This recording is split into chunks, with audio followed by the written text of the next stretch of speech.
Of course, we had those heavy rains, and a lot of mid-southerners just got their power back from last week's storms.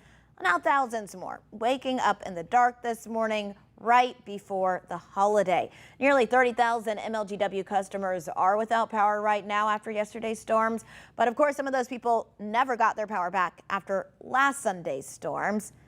Let's take a look at some of the damage from yesterday. This is in Germantown. You can see the fallen trees blocking roads there. That, of course, is just some of what happened after yesterday's storms rolled through. But Trevor, one thing about yesterday's storms, they were so quick.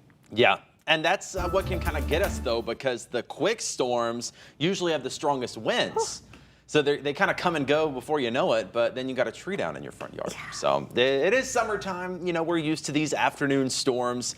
But the last couple of weeks, we've had some of those mean pop-up storms. They've been bad, and the worst part is no air conditioning. I'm telling you what, and we've gotten more power outages, like we said, now stacking up. Luckily, not going to be as hot this week as it was last week, but 90s, that's still plenty hot when you don't have power.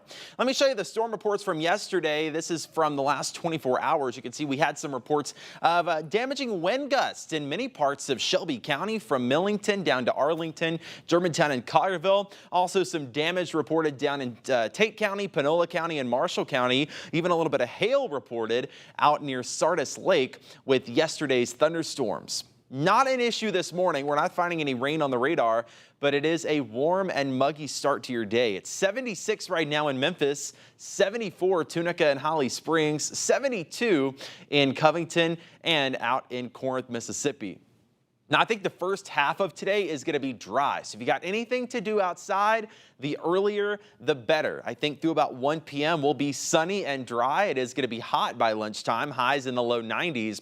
But after lunchtime into dinner time, that's when we could have a couple of those pop-up storms develop, just like what we've seen in the last several days. That's going to keep us not quite as hot, still warm, just not as hot. Afternoon pop-up storms a possibility, but they will not happen everywhere. You might see a storm, but you could get lucky and not see any rain at all. Just be aware it is a possibility, but I wouldn't let it ruin your holiday plans for the next couple of days, because even if you do see a storm, it's not going to last long. We'll talk all about that and the 4th of July forecast in a bit.